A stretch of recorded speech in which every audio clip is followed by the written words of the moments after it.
옛날 시장에 가면은 약장수들이 있었잖아요. 뱀쇼도 하고. 이들이 잔뜩 사람을 모아놓고 하는 건 뭡니까? 약을 파는데 그 약이 만병통치약입니다. 이거는 어디에도 듣고 안 듣는 데가 없는, 그 약만 사면 모든 병이 다 낫는 것처럼 그렇게 말을 합니다. 어느 분이 이제 약대를 들어가서 첫 시간인데 칠판에 보니까 크게 이런 글씨가 써 있습니다. 모든 약은 독이다. 약대 교수가 처음 약대를 들어와서 공부하는 학생들에게 가장 먼저 가르쳐 주고 싶은 것들이 모든 약은 독이다. 이렇게 써놨답니다. 우리는 약을 너무 맹신하는 그런 경우가 있습니다. 한 곳에 좋으면 모든 것이 좋겠지 싶어가지고 다 쓰는 경우가 있고, 그러나 약은 반드시 좋은 곳이 있으면 안 좋은 곳이 있습니다. 똑같은 약이라도 만약에 간에 좋은 약 같으면 신장에는 안 좋거든요. 그래서 약에는 작용이 있고 부작용이 있다고 하잖아요. 그래서 항상 그 병에 맞는 약을 처방해야 우리에게 약효가 있는 것이지, 무조건 한 곳에 잘 듣는다고 해서 아무 때나 모든 곳에 복용하면 독이 될 수 있다는 것을 말씀하고 있습니다. 저는 성경 말씀이 꼭 그와 같다는 생각이 듭니다. 성경 말씀은 어떤 사람들에게는 약과 같은 말씀이 되지만 어떤 사람들에게는 독과 같은 말씀이 됩니다. 그러니까 이 말씀은 누구에게 주셨는가, 어떤 형편에 처한 사람에게 주셨는가, 그 상황을 알고 거기에 나오는 상황하고 내 상황이 일치하면 그 말씀은 우리에게 약이 되지만 그렇지 않으면 독이 되는 것입니다. 그래서 이단들도 사단도 항상 성경 말씀을 가지고 우리에게 다가옵니다. 그런데 전혀 상황에 맞지 않는 상황에서 그 말씀을 우리에게 전하기 때문에 그 말씀을 통해서 은혜 받기보다는 오히려 상처를 받게 되는 경우가 많이 있습니다. 그래서 저는 항상 성경 말씀을 볼 때 전후 문맥을 항상 살피고서 하나님이 이 말씀을 누구에게 하셨는가, 어떤 상황에 있는 자들에게 주신 말씀인가를 생각하고 그렇게 전하려고 몸부림을 치고 있습니다. 그래서 저는 주제 설교를 별로 달갑게 생각하지 않습니다. 왜냐하면 주제 설교라는 것은 이미 내가 어떤 주제를 정해놓고 거기에 맞는 구절들을 막 끌어다 이렇게 쓰다 보니까 정작 그 구절이 그 본문에 안 맞을 수도 있는 것입니다. 단어만 그냥 검색해가지고 하다 보니까 그렇게 될 수가 있습니다. 특별히 요절 신앙이 그런 위험에 빠질 때가 있습니다. 전후 문맥을 보고 그 요절을 외우면 제대로 쓸 수가 있는데 전혀 앞뒤 문맥을 이해하지 못한 상태에서 그냥 내가 보다가 은혜 받고 그거를 그냥 외우다 보면 전혀 상관없는 상황에서 적용하다 보면 그 말씀이 우리에게 독이 될 수 있다는 것을 우리가 알아야 됩니다. 자, 오늘 4장 1절 2절 말씀이 바로 그런 말씀입니다. 사람이 마땅히 우리를 그리스도의 일꾼이요 하나님의 비밀을 맡은 자로 여길지니라. 그리고 맡은 자들에게 구할 것은 충성이니라. 요 표가 제일 많이 붙어 있는 데가 기도원에 보면 쭉 이렇게 그 옆에 표로 이렇게 붙어 있는 경우가 있습니다. 그리고 요 구절은 전도에 헌신 예배할 때 많이 쓰이는 구절입니다.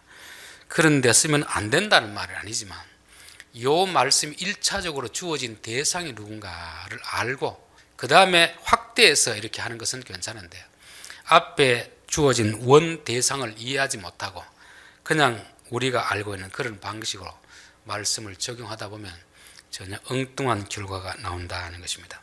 4장 1절은 3장과 무관한 내용이 아닙니다. 3장의 이야기를 하면서 4장 이야기를 하고 있거든요.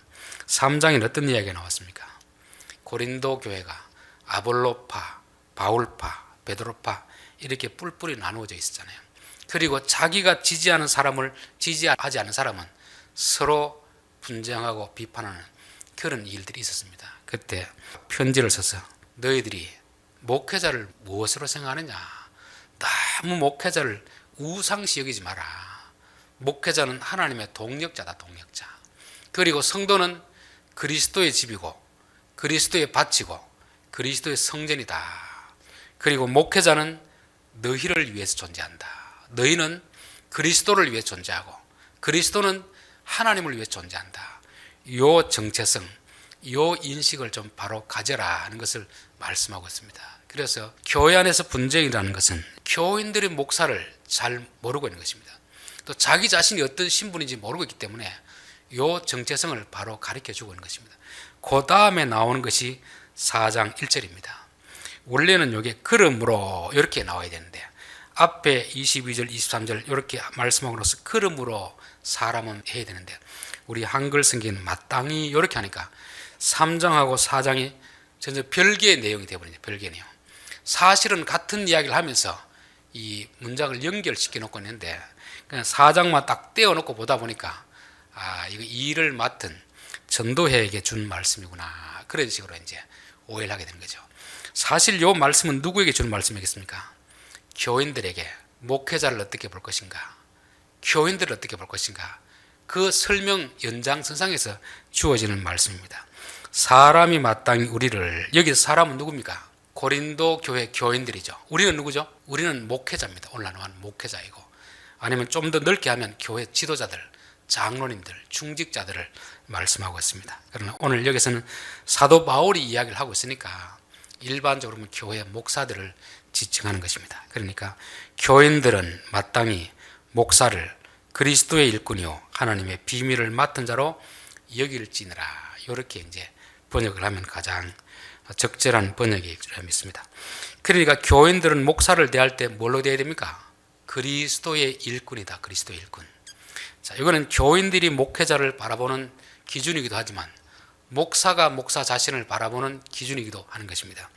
그리스도의 일꾼이라는 것은 자기가 그리스도가 아니라는 말이죠. 자기가 그리스도가 아니라는 것입니다. 그런데 고린도 교회에서는 교인들이 아볼로파다, 바울파다 이런 사람들 마치 그리스도처럼 떠받들고 있는 것입니다. 요한복음 3장 26절에 보면 그들이 요한에게 가서 이르되 랍비여, 선생님과 함께 요단 강 저편에 있던 이곳 선생님이 증언하시던 이가 세례를 베풀매 사람이 다 그에게로 가더이다. 26절 내가 말한 바 나는 그리스도가 아니요 그의 앞에 보내심을 받은 자라고 한 것을 증언할 자는 너희니라. 세례 요한 앞에 왔던 그 많은 사람들이 예수님께 갔습니다. 세례 요한이 감옥 갇히니까. 그러니까 세례 요한의 제자들이 포기에 좀 마음이 안 됐습니다. 세례 요한을 따라다녔으면 면회를 와야 되는데 면회는 안 하고 예수님께 뽀르르 가는 거죠. 그래서 세례 요한이 가서 선생님을 따르는 그 많은 사람들이 예수님께 가더이다. 그럴 때 세례 요한이 그래, 그거 맞는 말이다. 나는 그리스도가 아니다. 그리스도. 나는 그리스도를 전하는 사람이지 내가 그리스도가 아닌데 내 앞에 설교를 들었던 사람들이 그리스도에 가는 게 당연한 것이 아니냐. 그래서 그는 흥하여야 하겠고 나는 쉬어야 하리라. 그렇게 말씀하고 있습니다. 목회자도 자기가 마치 그리스도인 것처럼 착각하면 안 됩니다. 교인들이 내게 오는 게 아니고 누구에게 가야 됩니까? 예수님께 가도록 그렇게 해야 됩니다. 작은 교회는 그런 경우가 없지만 개척해서 교회를 크게 성장시킨 그런 교회는 마치 목회자가 그리스도인 것처럼 자기도 그렇게 착각에 빠지고 교인들도 착각에 빠질 때가 있습니다. 그래서 예수님께 잘 보이기보다는 누구에게 잘 보이려고 합니다. 담임 목사에게 잘 보이려고 하잖아요. 이게 목사의 정체성을 모르는 것입니다. 목사는 그리스도가 아니고 그리스도의 일꾼이라는 것을 말씀하고 있습니다. 예전에 그 원님들이 나귀를 타고 이렇게 마을을 쭉 시찰했습니다. 그러니까 사람들이 다 원님에게 절을 했습니다. 그런데 당나귀가 착각을 했습니다. 사람들이 자기에게 하는 줄 알고. 그래서 밤에 이제 자기가 한번 쭉 나가봤습니다. 아무도 자기 인사를 안 합니다. 괘씸한 생각이 들었잖아요. 그런데 사람들이 당나귀에게 절을 했겠습니까? 원님에게 절을 했겠습니까? 원님에게 절을 했겠죠. 그 사람이 착각해가 자기에게 인사하는 줄 아는 것입니다. 여러분 군대에도 사단장에게 인사하는 게 아니잖아요. 누구에게 인사합니까? 계급에게 인사하는 거지 자기에게 인사하는 게 아닙니다. 저는 목사도 이런 착각에 빠질 수 있겠다 그런 생각이 듭니다. 교인들이 은혜 받았습니다 대접하고 이러니까 목사가 좋아서 하는 게 아니잖아요. 목사를 통해서 전해지는 하나님의 말씀 때문에 교인이 대접하는 거지 목회자가 그 말씀을 벗어나면 대접할 이유가 하나도 없는 것입니다. 그래서 목회자는 항상 그리스도의 일꾼이다 생각이 됩니다. 즉 내가 그리스도가 아니다. 교인들도 목회자를 존중하는 건 좋지만 목회자를 그리스도로 그렇게 착각 안 하면 됩니다. 목사는 그리스도를 가리키는 손가락 아닙니까? 손가락. 달을 가르치는 손가락이거든요. 그런 목사를 바라볼 것이 아니고 손가락이 가르치고 있는 달을 봐야 됩니다. 우리 성도들은 목사를 보고 개인적으로 뭐 좋다 나쁘다 하는 것보다도 그 목사 입에서 나오는 하나님의 말씀을 통해서 예수님을 바라봐야 되고 예수님께로 가야 되는 것을 말씀하고 있습니다. 둘째는 그리스도의 일꾼이라 하는 것은 사람의 일꾼이 아니라는 것입니다. 이 또 교회가 잘못하는 것이 마치 목회자를 자기 개인의 비서처럼 그렇게 생각하는 경우가 있습니다. 한국에는 그런 경우가 별로 없습니다. 이민 목회를 하는 사람 이야기를 들어보면 그렇습니다. 왜냐하면 이민 오는 사람들은 그 현지 사정을 다 모르잖아요. 그들은 교회를 다니든 안 다니든 일단 미국에 오면 어디부터 가느냐 하면은 교회로 간답니다. 한인교회로. 왜냐하면 그곳에 가면 모든 정보가 교회에 다 있기 때문에. 그런 목사님은 누가 온다 그러면 공항까지 가서 픽업을 하고 또 그 자녀들 뭐 유학 수속 밟아주고 모든 걸 다 해주는 것입니다. 그러다 보니까 교인들이 목사님은 내 종이다 이렇게 생각하는 경우가 있는데 그건 참 잘못된 생각입니다. 목사는 그리스도의 종이고 그리스도 일꾼이지 교인의 종이고 교인의 일꾼이 아니라는 것을 말씀합니다. 자, 그 다음에 하나님의 비밀을 맡은 자이다. 그리스도의 일꾼이고 그리스도의 종인데 예수님은 목사를 불러서 뭘 하느냐, 뭘 하는 일꾼이겠습니까? 하나님의 비밀을 맡은 자입니다. 맡은 자. 우리 잠언 25장 2절에 우리가 살펴봤잖아요. 이 일을 숨기는 것은 하나님의 영화요 이 일을 살피는 것은 왕의 영화니라. 즉 하나님의 모든 말씀은 닫혀 있는 말씀입니다. 그래서 계시란 말은 열어준다는 말입니다. 그런데 열어줘도 보이는 사람이 있고 안 보이는 사람이 있습니다. 마태복음 13장 9절에 보면은 귀 있는 자는 들으라 하시니라. 제자들이 예수께 나와 가로되 어찌하여 저희에게는 비유로 말씀하시나이까? 대답하여 가라사대 천국의 비밀을 아는 것이 너희에게는 허락되었으나 저희들에게는 허락되지 아니하였나니. 즉 하나님의 말씀이라는 것은 모든 사람이 읽는다고 다 아는 게 아닙니다. 내용은 알겠죠. 그러나 그 내용을 통해서 말씀하시고자 하는 하나님의 의도는 특별한 사람에게 깨닫게 해준다는 것입니다. 그래서 목회자는 하나님의 비밀을 맡은 자입니다. 성경을 읽고 연구하고 해석하고 성령의 조명을 받아가지고 그 비밀을 열어서 교인들에게 전하는 이 일을 하는 것이 바로 목회자라는 것입니다. 자, 2절 그리고 맡은 자들에게 구할 것은 충성이니라. 여기 맡은 자들은 누구를 말이죠? 하나님의 비밀을 맡은 그 목회자에게, 목사에게 교인들이 무엇을 요구해야 될 것인가를 말씀하고 있습니다. 오늘날 이제 교회 청빙 이렇게 할 때 보면 여러 가지 이제 구비 조건이 있습니다. 뭐 박사 학위, 또 외국 유학, 또 어떤 뭐 스펙 이런 많은 요구 조건을 내세우고 있습니다. 교회가 큰 교회일수록 그런 걸 더 많이 요구하고 있습니다. 그런데 성경에는 목회자에게 구할 것은 그게 아니고 충성이다. 충성. 목회자에게 요구할 것은 하나님의 비밀을 맡아서 일을 하는 자이지만 그러나 그들에게 다른 스펙은 뒷전이고 그 다음 제일 중요한 게 뭡니까? 충성이다. 충성. 여기서 충성이라는 것은 뭐 군대식 충성이 아닙니다. 사람에게 충성하는 것도 아닙니다. 충성이라는 말은 신실하다. 신실하다는 말입니다. 그리고 사람들 앞에 신실한 자가 된다. 신실하다는 것은 처음부터 끝까지 한결같다. 여기서 꼭 목사만이 아니고 교회 지도자들, 장로님, 권사님들은 신실입니다. 신실. 봄이나 여름이나 가을이나 겨울이나 늘 일관되게 이런 마음이 있어야 됩니다. 이게 결국 자기를 통제하는 것이고 자기를 절제할 수 있는 게 아닙니까? 예를 들면 목사가 기분 좋을 때는 설교하고 집에서 부부 싸움 했다고 성질 난다고 해서 오늘 설교 안 합니다. 이렇게 하면 어떻게 되겠습니까? 이 공인은 그러면 안 되거든요. 집에서 뭐 어떤 좋은 일이 있든 뭐 안 좋은 일이 있든 한결같은 마음으로 주의 일을 감당해야 되는 것입니다. 이건 꼭 목사뿐만 아니고 직장에 있는 사람도 그렇지 않겠습니까? 내게 맡겨진 일이 있으면 신실해. 정말 내가 뭐 병이 나서 아파서 못 갈 정도가 아니면 나의 기분에 상관하지 않고 가서 내게 맡겨진 일을 감당하는 것이 이게 지도자들에게 요구되는 그런 중요한 상이라는 것을 말씀하고 있습니다. 그래서 목사는 성격적으로 너무 변덕이 심한 사람은 안 된다는 것입니다. 한결 같아야 된다. 어제나 오늘이나 시작 때나 마지막 때나 끝까지 한결같은, 이게 중요한 것입니다. 그리고 하나님 앞에도 신실했는 신실. 우리 일반적으로 보면 내가 참 기쁜 일이 있으면, 일이 잘 되면 하나님 앞에 감사하고 충성하잖아요. 근데 집안에 좀 우환이 닥치고 고난이 있고 이러면 어떻게 됩니까? 그만 하나님 앞에 실망하고 또 원망하고 삐지고 또 뭐 시험 들고 이렇게 하잖아요. 저는 표준이 누군가? 욥과 같은 사람입니다. 욥과 같은 사람. 주신이도 여호와이시오, 거두은 이시도 여호와이니 여호와 이름이 찬양을 받을지어다. 욥은 하나님 앞에 그 일을 가지고 원망하지 아니하였더라. 사람 보기에도 그렇게 해야 되고 하나님 보기에도 신실함이 있습니다. 신실함. 또 목회자는 말씀을 맡은 자이기 때문에 한결같이 하나님이 하라시는 말씀은 전해야 됩니다.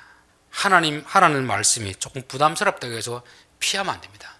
하나님 이런 말씀을 전하라 하면 예 알겠습니다. 저런 말씀을 전하라 하면 예 알겠습니다. 그렇게 하는 거죠. 여러분, 스데반은 왜 돌에 맞아 죽었겠습니까? 하나님이 그 말씀을 전하라고 하기 때문에 그 말씀을 전하면 이들이 반발할 걸 알았습니다. 돌을 들고 그 앞에 서 있지만 하나님이 전하라고 하니까 전하는 것입니다. 하나님이 누가 나를 위해서 갈꼬 할 때 이사야 선지자가 제가 가겠습니다 그렇게 했잖아요. 그때 하나님 뭐라고 합니까? 가서 전해라. 그래도 아무도 못 알아듣게 될 것이다. 아니, 못 알아들을 거를 왜 보냅니까? 우리 같으면 어디로 가고 싶겠습니까? 베드로처럼 설교 한번 하면 몇천 명이 회개하는 그런 장소로 가라 하면 오케이 하죠. 그런데 이사야처럼 스데반처럼 너 설교를 하고 나서 죽게 될 것이다, 그런 자리에는 안 가려고 할 거 아닙니까? 그러나 목회자는 하나님이 가라고 하면 베드로의 자리든 스데반의 자리든 이사의 자리든 가는 것이 이게 신실합니다. 종은 주인이 시킨 대로 해야지 자기 마음대로 좋으면 가고 안 좋으면 안 가고 이렇게 하면 안 되잖아요. 그래서 우리는 항상 내가 가고 싶은 장소, 내가 가기 싫은 장소, 이걸 따지는 게 아닙니다. 종은 주인이 가라고 하면 가야 되는 것이고 전하라고 하면 전하는 것이 이게 충성이라는 것입니다. 자, 3절 너희에게나 다른 사람에게나 판단받는 것이 내게는 매우 작은 일이라 나도 나를 판단하지 아니하노니. 여기는 이제 목사의 마음의 자세이고 오늘 장로님들의 마음의 자세이고 교회 내 중직자들의 마음의 자세입니다. 저는 설교를 할 때마다 참 교인들에게 죄송한 생각이 들 때가 많이 있습니다. 의사가 말하지 않는 의사의 진실이라는 게 있잖아요. 목사가 말하지 않는 목사의 진실이 있습니다. 사실 성경에 나오는 많은 설교는 누구에게 주어진 말씀 잘 아십니까? 목회자들에게 주신 말씀입니다. 목회자들에게. 그리고 교회 안에 지도자들에게 주신 말씀입니다. 백성들에게 주신 말씀은 있지만 많이는 없습니다. 그래서 대부분의 설교의 어떤 대상은 그 교회 목회자이고 장로님들인 경우가 많이 있습니다. 즉 그 공동체에서 다스리는 위치에 있는 사람들, 그런 사람들에게 주신 내용이 대부분입니다. 그러다 보니까 이제 설교를 하면 가장 먼저 찔림을 받는 것이 제가 찔림 받습니다.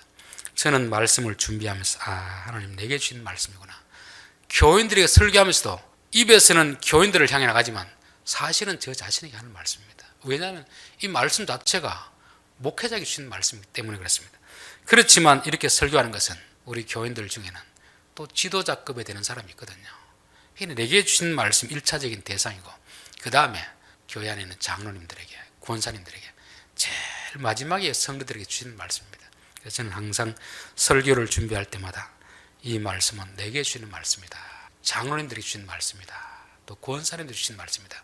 적어도 초신자가 아니고 새신자가 아니고 교회 안에 어떻게 보면 기득권에 속한 그런 사람들이 주신 말씀이다 하는 것입니다. 그래서 설교를 하면서도 항상 처음 온 교인들에게 죄송한 마음이 있습니다.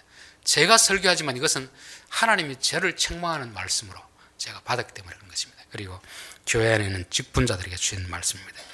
자, 나는 너희에게나 다른 사람에게 판단받는 것이 내게는 매우 작은 일이라 나도 나를 판단하지 아니하노라. 자, 목사도 그렇고 교회 안에 있는 직분자도 그렇고 설교를 하면 교인들이 판단합니다. 참 저 설교 잘한다, 못한다, 저 설교 은혜스럽다, 저 설교 은혜가 안 된다, 그런 판단이에요. 판단. 여기서 판단한다는 것은 아나크리노라는 말인데 위에서 듣는다는 말입니다. 여러분 순종이란 말은 휘파쿠어랍니다. 휘파쿠어. 말하는 자의 아래서 듣는 것입니다. 마리아가 예수님의 발 아래서 듣잖아요. 그런데 설교를 듣는데 위에서 듣는 거죠. 위에서. 설교자 위에서 듣는 거죠. 그렇게 되면 그때부터 교인들은 설교를 판단하게 되어 있습니다. 저분의 설교는 잘한다 못한다 판단하는 것입니다. 그렇게 되면 설교가 은혜가 안 됩니다. 저는 성도들에게 항상 설교를 들을 때는 아래서 들어야 알아요. 아래서. 판단자의 입장에 듣지 말고 하나님 앞에서 하나님이 설교자를 통해서 내게 주시는 말씀이다 들으면 은혜가 됩니다. 그런데 내가 설교자 위에서 들으면 은혜가 안 됩니다. 그렇기 때문에 목회자는 항상 교인들이 이렇다 저렇다 말할 때 너무 거기에 휘둘리면 안 된다는 것입니다. 또 교회 안에 직분자들도 어떤 일을 하려고 하면은 사람들이 다 협력해 주는 게 아닙니다. 일을 잘하네 못하네 밤나라 대추나라 그 일하는 자 위에서 가지고 판단하는 경우가 많이 있습니다. 일을 안 하면 판단받을 일이 없습니다. 그러나 일을 해야 될 것 같으면 설교도 좋은 설교만 하면 판단받을 일이 없잖아요. 성경에 나온 본문 중에서 죄, 회개 이런 사람의 마음에 부담을 주지 않는 그런 설교만 하면 뭐 판단받을 일이 없습니다. 그러나 설교를 쭉 하다 보면 어떤 말씀은 우리에게 위로가 되는 말씀이 있지만 어떤 말씀은 우리에게 찔림이 되는 말씀이 있습니다. 일을 안 하면 판단받을 일이 없는데 일을 하다 보면 아이고 참 집사님 권사님 수고 많으십니다 이런 분도 있지만 어떻게 일을 저렇게 처리하느냐 이렇게 원망하는 사람도 있기 때문에 항상 앞에서 일하는 사람들은 사람의 판단에 너무 좌지우지되면 안 된다는 것입니다. 그리고 자기 자신에 대해서도 마찬가지입니다. 자기 자신에 대해서도 나는 다른 사람에게나 판단받는 것이 내게는 매우 작은 일이라 나도 나를 판단하지 아니하노니. 우리 마음은 참 조석지변으로 변합니다. 목사도 교인들이 은혜 받았습니다 하면 또 마음이 붕 떠가 내가 마치 설교를 잘한 것처럼 이런 착각에 빠지기도 하고, 또 설교 때문에 어떤 사람이 시험 들었다고 하면 또 아이고 내가 또 잘못 전했구나 이렇게 내 안에서도 보면은 여러 가지 마음이 요동칠 때가 얼마나 많이 있습니까? 그래서 우리가 어떤 일을 할 때는 다른 사람의 판단에서도 너무 흔들리지 말아야 되고 자기 마음속에 일어나는 이런 착각 정죄감에서 너무 흔들리면 안 된다는 것입니다. 오직 누구만 바라봐야 됩니까? 다만 나를 판단하실 이는 주시니라. 주님이 이 일에 대해서 뭐라고 할까? 주님이 오늘 내가 한 설교에 대해서 뭐라고 하실까? 그러면 교인들이 아무리 비난하더라도 주님이 너 참 잘했다 이런 마음을 주면 기쁜 것입니다. 나는 좋은 말만 막 이렇게 끌어모아가지고 교인들에게 위로를 줬다 할지라도 주님이 너 왜 내가 말하지 않는 그런 말하느냐 이런 마음이 들면 고만 기가 푹 좋습니다. 그래서 항상 목회자도 그렇고 교회 안에 일을 하는 사람도 그렇고 너무 사람의 판단에 휘둘려서는 안 되겠다. 그리고 자기 생각도 너무 믿을 거 못합니다. 여러분 내 생각이 항상 옳습니까? 틀릴 수도 있습니까? 사람의 생각은 틀릴 때가 많이 있거든요. 그런데 현대인들은 자기 생각을 너무 믿는 경향이 있습니다. 하나님이 뭐라고 하시는가를 항상 바라보라는 것입니다. 5절 그러므로 때가 이르기 전 곧 주께서 오시기까지 아무것도 판단하지 말라. 그가 어둠에 감추인 것들을 드러내고 마음으로의 뜻을 나타내리니 그때 각 사람에게 하나님으로부터 칭찬이 있으리라. 우리는 오직 하나님께 판단을 맡겨야 될 줄 믿습니다. 자, 6절 형제들아 내가 너희를 위하여 이 일에 나와 아볼로를 들어서 본을 보였으니 이는 너희로 하여금 기록된 말씀 밖에 넘어가지 말라 한 것을 우리에게 배워 서로 대적하여 교만한 마음을 가지지 말게 하려 함이라. 이렇게 되었습니다. 기록된 말씀 밖으로 넘어가지 말는 것은 분수를 좀 알아라. 분수. 그리고 내가 너희들에게 이 일에 대해서 본을 보였노라 되었습니다. 교회 안에서 나는 바울파입니다. 나는 아볼로파입니다. 나는 베드로파입니다. 이렇게 했을 때 우리 같으면 어떻게 하고 싶겠습니까? 나는 바울파다 같으면 이야 너 참 설교를 들을 줄 아는구나 그렇게 말할 거 아닙니까? 베드로파다 이렇게 하면 너 어떻게 그 성격 급한 그 베드로를 좋아하느냐 그렇게 할 수 있고, 아볼로파다 하면 아볼로 그 말만 잘하지 깊이가 없다. 깊이가 성령이 뭔지도 모른다 이렇게 할 수 있을 텐데 바울은 베드로에 대해서 아볼로에 대해서 그런 말을 읽지 않았습니다.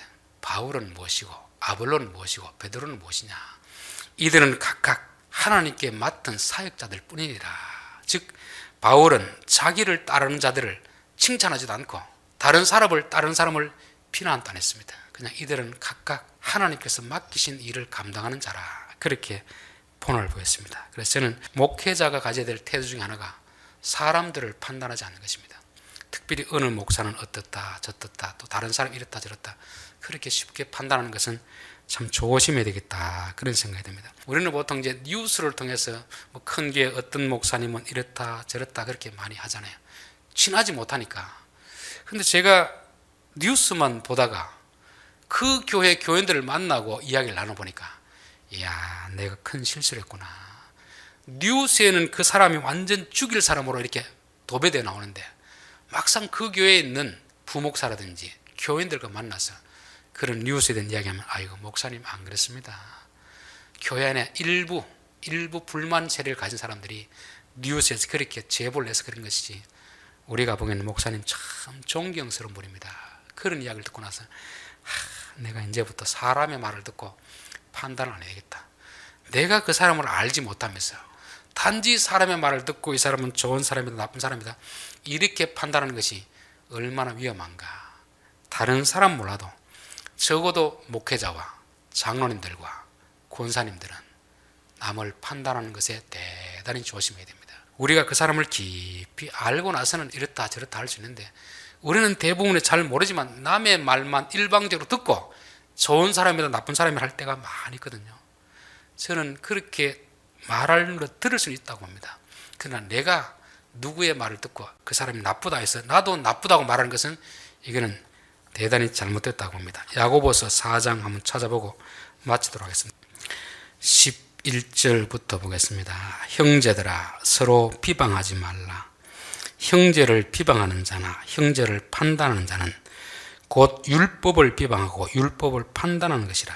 내가 만일 율법을 판단하면 율법의 준행자가 아니요 재판관이로다. 입법자와 재판관은 오직 한 분이시니 능히 구원하시기도 하시며 멸하기도 하시느니라.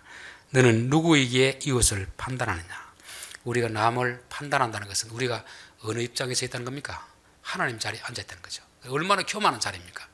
사람이 하나님 위에 딱 앉아가지고 이 사람은 좋은 사람이다 이 사람은 나쁜 사람이다 이렇게 한다는 것은 우리가 하나님의 자리에 앉아 있는 것입니다. 이게 얼마나 위험한 자리인지 모르잖아요. 그래서 항상 우리가 어떤 이야기를 들을 때에도 한 사람의 말만 듣고 좋은 사람이다 나쁜 사람이다 판단하는 것은 참 위험한 일이다. 그래서 여기서는 내가 이 일에 본을 보였느니 나도 사람을 판단하지 않는데 어떻게 당신네들이 함부로 판단합니까?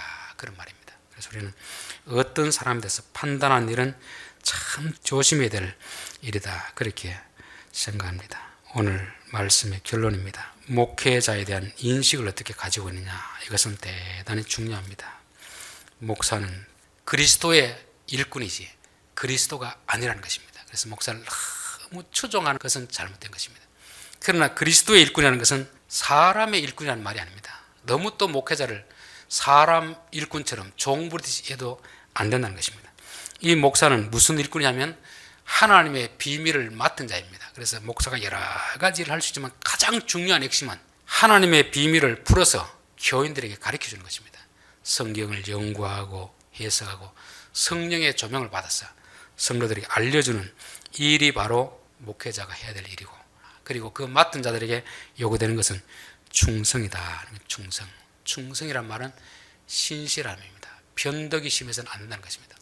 처음과 끝이 늘 일관되어야 됩니다. 항상 늘 변함없이 그런 일관된 마음을 가져야 되고, 또 내게 어려운 일이 있거나 좋은 일이 있을 때도 너무 감정 기복이 심해서 안 됩니다. 이건 목회자가 가져야 될 태도이고 교회 중직자들이 가져야 될 태도이고 더 나아가서 모든 교인들이 가져야 될 태도인 줄 믿습니다. 그리고 목회자는 하나님 말씀의 일관성이 있습니다. 일관성.